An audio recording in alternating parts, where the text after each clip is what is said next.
Welcome, everyone, to another episode of Vinny Makes the Hall of Fame Case for. But before I sort of introduce him, I'm going to introduce myself. I'm Kirk Buckner. I own, I run NotInHallOfFame.com, the Fictitious Athlete Hall of Fame, the Fictitious Rock and Roll Hall of Fame, and on November 1st, we will be announcing our first ever United States Athletic Hall of Fame class. You're going to be the ones deciding that, so do that now. www.notinhalloffame.com/USA. And I'm with Vinny Lospinuso. If he doesn't know the answer about a Hall of Fame, you're probably just asking a dumb question. How you doing? Oh, I'm doing great. I was actually in Canton last weekend.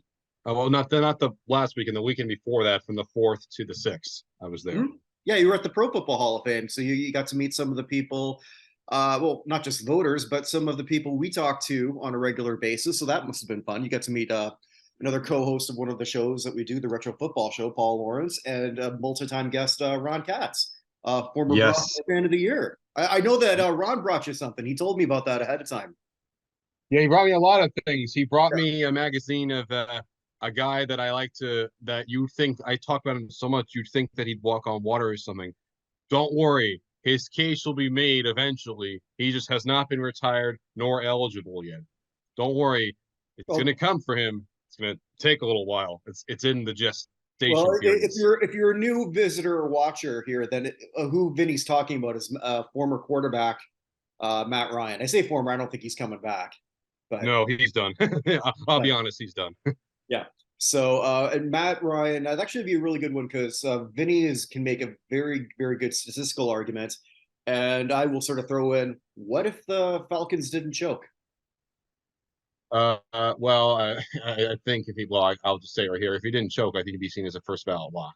I'll say that. Ooh, okay. Interesting.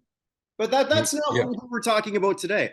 The Pro Football Hall of Fame, I don't know when this is going to go up. So we'll probably know the seniors maybe before this, maybe not. I don't know.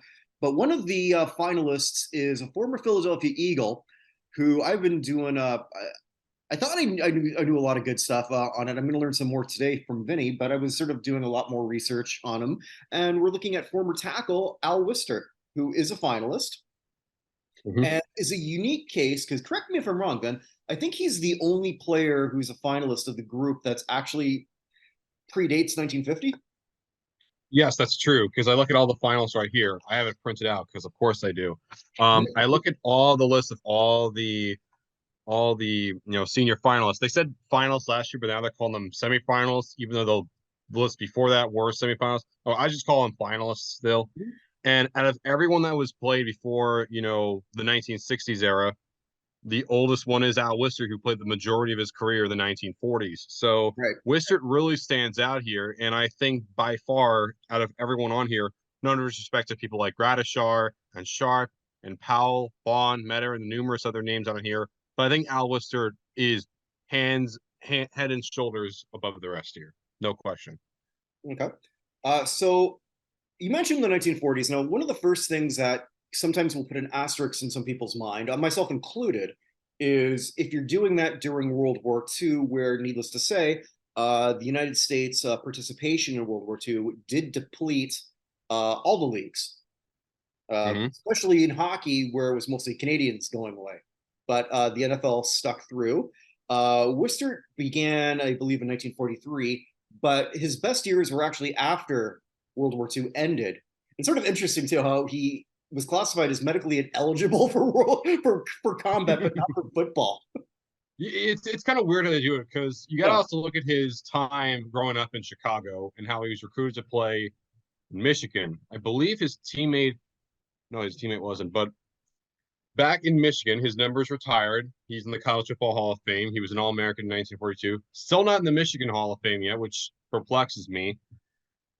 But some people are going to say about the World War II era. And during the time he was in college and he did play football. Of course, he was an All-American, 1942 college football fame, like I just said.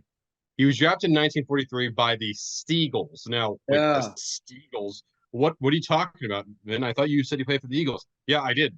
He also played for the Steagles, which for those that don't know, One off here, but yeah, go on. I'll explain what that is. During the World War II years, a lot of the players went to go play. Not really play. They were drafted and enlisted in the U.S. military. During that time, the Rams had 1 year where they suspended operations. Obviously, they came back. The Steelers, who were in a bit of financial trouble, 1 year they merged with the Eagles. They were called themselves the Steagles, and then the following year they, for 1 year, merged with the Cardinals, and they called themselves Card Pit. And then obviously they went back to just being the regular old Steelers and the regular old Cardinals and the regular old Eagles. And of course, the Rams, after a year off, came back and said, "Oh, I feel so refreshed. Time to kick some ass."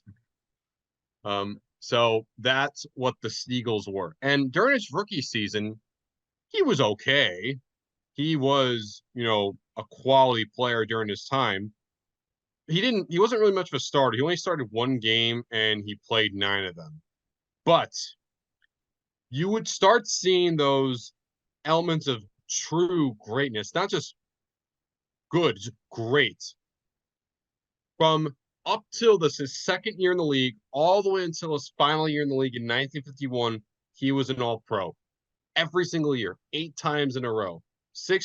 Those 6 years were first team, and the latter 2 were second team.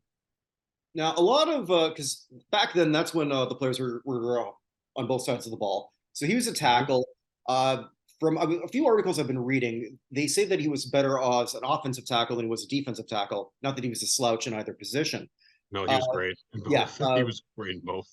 excellent blocker. Would become the team captain, and I Mm-hmm. think also, which is sort of very important, would as Vinny and I often joke, a lot of people think football started with the first Super Bowl. That's certainly not the No. case. And there was a little bit of a mini. Well, I don't know if we want to call it a dynasty, but the Eagles went to.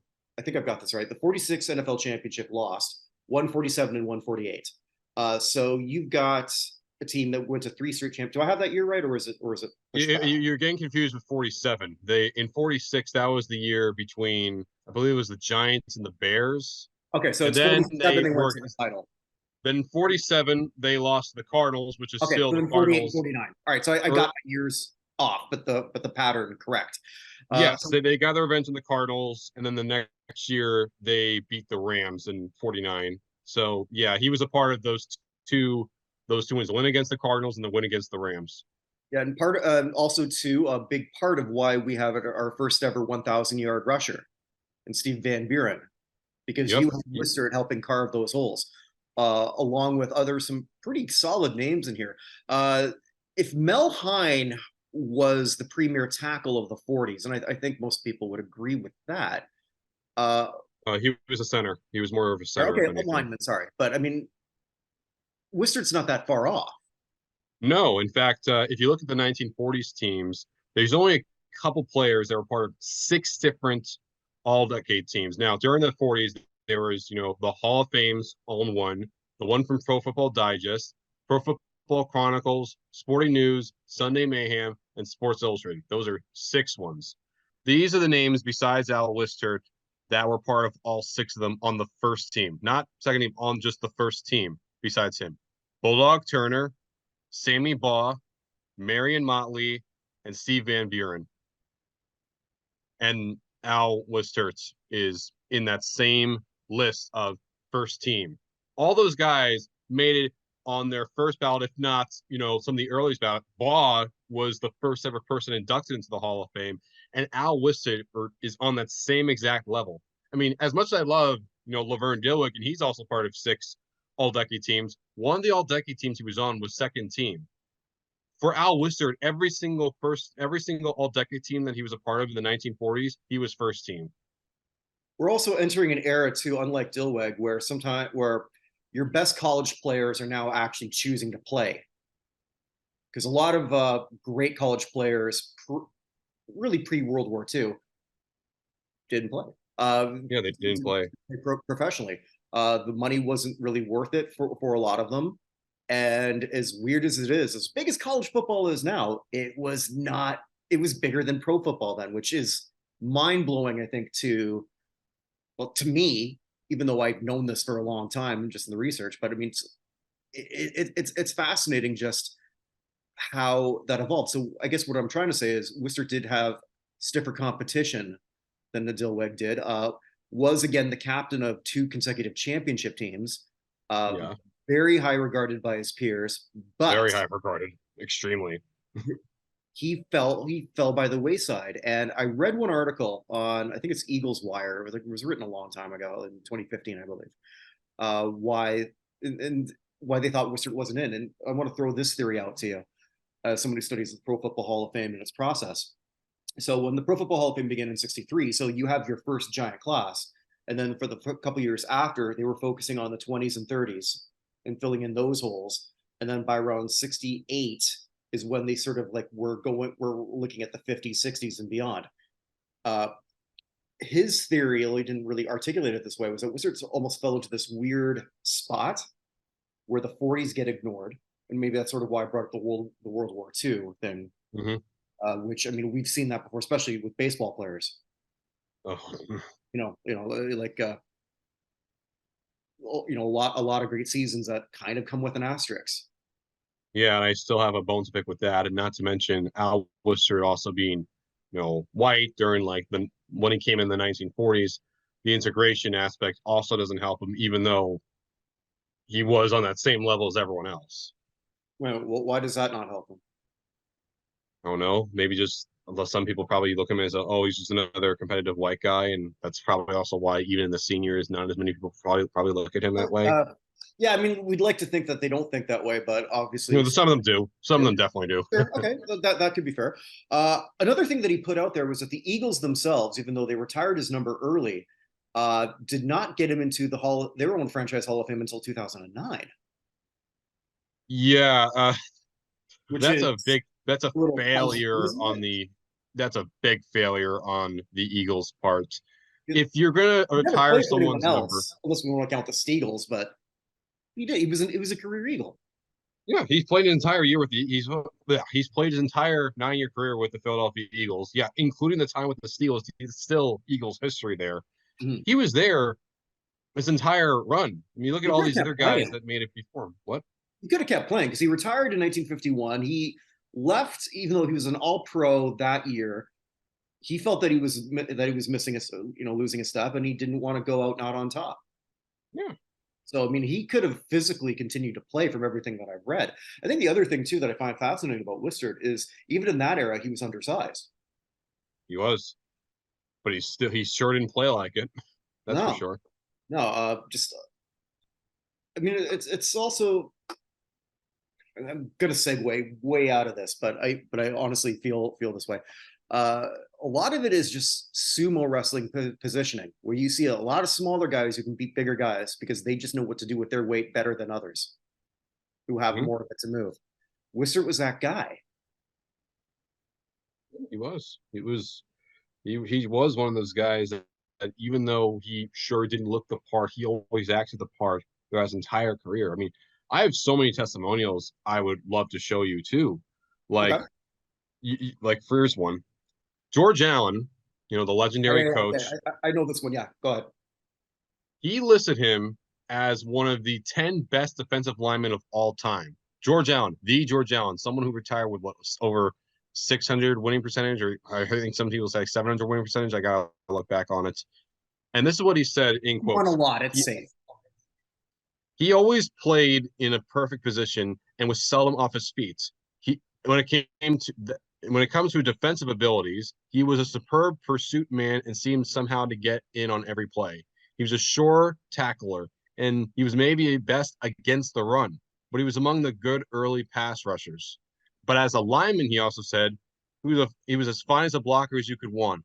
He didn't have the size to overpower people on the pass block, but he was a master of every kind of block.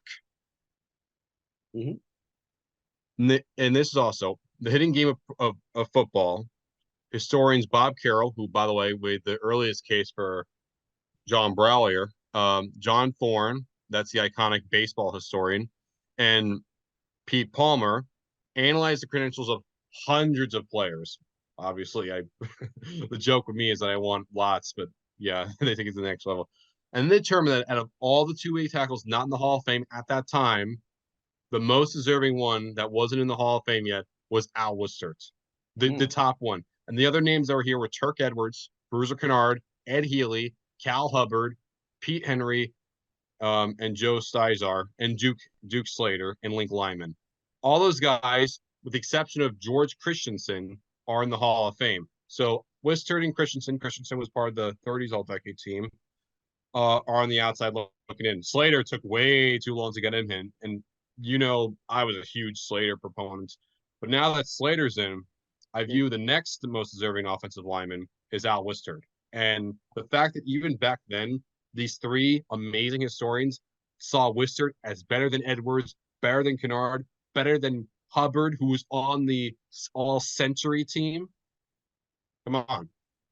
That should tell you everything you need to know. When Wistert is seen above the pack of all these legends, that should tell you everything you need to know about why he is so deserving of making the Pro Football Hall of Fame. And it's long overdue. I mean, he was a finalist in 2020. For some reason, he didn't make it through then. And finally, he was listed among the list of semifinalists, and then he went to the 12. And looking at all these guys, again, no offense to everyone else, but Wistert is still better than all of these guys. Interesting. Okay. What do you think his chances are coming up? I'm seeing people say, like, Paul's making a prediction that it's going to be Gradishar and Sharp and Wistert. I hope. Saw John Turney said that his picks are Gradishar, Wistert, and Lewis. I'm seeing other people say they would want to see Wistert. When I spoke to Ira Kaufman, yeah, I actually did speak to Ira Kaufman at the airport in Cleveland. I saw him walking by. I said to him, I really, really, really want Al Wistert. And he said, Clark Judge that's the guy that he also wants to. And he said he has supporters, which I'm happy about. But I'm not entirely sure because with a lot of these older guys, because they emphasize the film so much and some of them, I'll admit, don't do as much research on everyone as much as they should have. People like Wistert fall back in the wayside and get lost in the cracks. That's a big reason why Wistert kind of stands out like a sore thumb amongst the age range as the only one from the 40s on this list. With no film. Yeah, there's no film. And hell, yeah, even when I even mentioned Ira Kaufman about the free NFLers, he said there was no film. But I said to him, yeah, there might not have been any film, but there's still so much handwritten notes and these testimonials that I'm able to make a case that way. And I can even go with baseball with this situation, I'm telling you. When I made the case for, Bud Fowler, there's no film from the 1800s, but I did a lot of digging. I did a lot of research into why he was deserving. And lo and behold, the people that were in that room thought that the same thing. And Bud Fowler is finally a member of the Baseball Hall of Fame. Why can't the same be said for the pre-NFLers and so on and so forth? And why can't the same be said for Al Wistert? Well, I mean, that's sort of why Vinny and I are part of a little project, and maybe you want to join in. We do what's called the Pro Football Hall of Fame Revisited Project. And what that is we're going under the assumption that what if the Pro Football Hall of Fame began in 1946, 25 years after? I know you're thinking 26, but we're just going that the induction or the selection would happen every January. We're just following current patterns. And it's been a fun project. We're only 2 years into it, and I've already gotten some surprises to me. Yeah, we actually got Pudge Heffelfinger in on the first one. I was so close to posting that image of like Joe Rogan because I was like, oh my God, we got Pudge Heffelfinger. And soon, I think you're a big reason for that. Indeed, I am. And I'm also a big reason why John Brawlier and Charles Follis are very close. And also someone that I will eventually make a case for, Blondie Wallace, is also there as well. They're the three finalists in the senior category. We're doing it a little differently. We've already put in a senior category. We're going to be adding the coaches contributors because it's really tricky. We have to figure out an age cutoff. I got this. I'd say I'd probably give it maybe 5 years after you're done for the most part. I'm also thinking, But anyone pre-NFL is going to be on that list. So here's don't the worry, Odie Thompson, you'll right, get your right. love. But here's then where it gets a little tricky, right? That can work for a coach, but for a contributor, I mean, you can own the team till you're dead, and I'd most say do. like 20 years roughly. 20 years of Like, service. well, whether it's 20 years of service or 20 years since you started that you're eligible. Or we can sort of play with that. Yeah, I mean, sometimes they're not as long as they could be. Like, Ralph Hayes' time was relatively short, but the impact was majestic and magnificent. Mhm. Yeah, so I mean, there'll be actually can check that. That's another one that you did. You did this for. Yes, Yeah. I did. So with that, I'm going to plug a few other things that I do. We just recorded the last one for how the hell was this a hit? Uh, Soon to be coming up it'll be Thomas Dolby. She blinded me with science. We are going to be looking at Limp Bizkit tomorrow night with Nookie. Ugh, what kind of a what kind of a what kind of a title for the first song is that? Well, that was a pretty massive hit for them, actually. Well, I in know, that but what sense, kind of a name is that? It's still just weird even saying it. it's slang for something else. Hmm. Yeah. You want to tell me Basically. something? Well, no, he's basically look. He did it all to get laid. Oh boy. So like, Fred Durst is an interesting person. So that'll be pretty Hmm. interesting to sort of do a deep dive on that. I get to pick the week after, and boy, do I get a shitty one for those guys. They don't even know what's coming. By shitty, you mean amazing. No, it's shitty. Ooh, even better. It's so shitty that it was inspired because it was actually featured in another show I do with Paul Lawrence, who I mentioned before, where we look at the like old football games, old major football games, and we just did Super Bowl 11, and this song was actually sung during it by the halftime Mouseketeers. Mouseketeers, like the Mickey, Donald, and Goofy movie from like the early 2000s. Well, this was in '77. I know, but I'm talking about stuff from my childhood too. I saw the DVD downstairs in my basement. Well, this one is from my childhood. Okay, it's I'm fair. old, so yes. So it was something. So we looked at that. So pretty soon, Super Bowls 9, 10, and 11 will be going up. Also, there's the Classic Sports Review with Glenn Pulowski. Glenn and I, we've recorded two that eventually will go up. One is one's roller games, and we did the 1994 Major League Baseball All-Star game right before the strike, which is a really fascinating look. We played a bit of a game, which was how many people were accused of steroids and how many people beat their wives. Hmm. It That was it probably surprisingly close. it'd be some more. I'm guessing it'd be much harder to choose who didn't do either than those that actually had. Yeah, but the interesting thing was there's also some phenomenal people with all this too. So you get to see Cal Ripken, Tony Gwynn, somebody who we thought was a great guy turned out not to be, Kirby Puckett.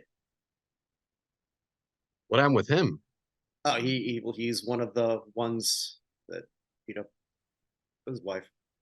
Ugh. Yeah, it wasn't there's that. Then his wife had got a restraining order against him because she tried to attack Kirby's girlfriend or something.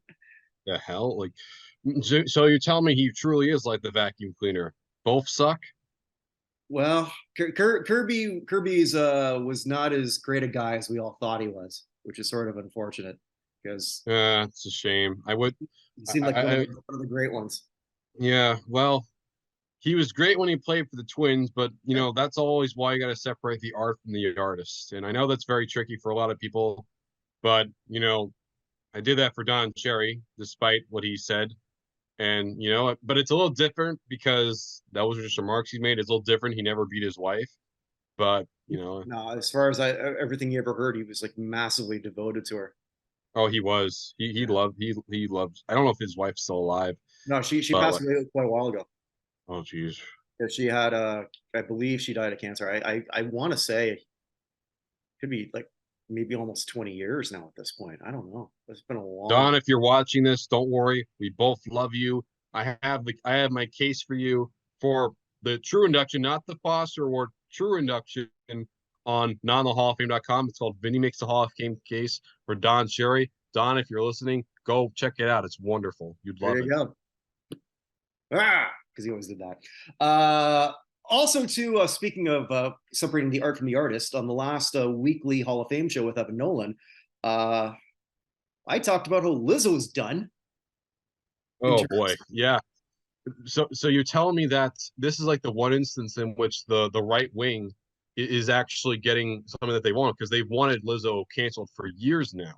They don't really care though. They just talked about it once, and then it's not a big deal. It's the left that's tearing her apart. I know, that's what's the craziest part, because it's something that the right always wanted. Yeah, but Lizzo never really. She only leaned into it for a year. Well, that's more so they just kind of hated her because of, they saw her as promoting, people being fat or whatever. That is true, and maybe that isn't something to necessarily glorify. Saying that, I've always sort of liked a lot of her music. I still do. But at the same time, I'm not a fat black woman, so it's not like she's speaking to me. The messages don't necessarily resonate with me. I just like some of the songs, and I will leave it at that. So yeah, there's all those shows that we have. I'm trying to build a couple more, and my God, we're also going to be. Vinny's also going to be part of our committee where we pick our seniors, which are very different from the actual ones. That's going to be this Monday, so keep that open, buddy. In case someone's curious, I made sure to choose the oldest ones possible, like usual. Well, it'll be fun as always. So with that, wherever you are, wherever you may be, stay safe, everybody. Peace out.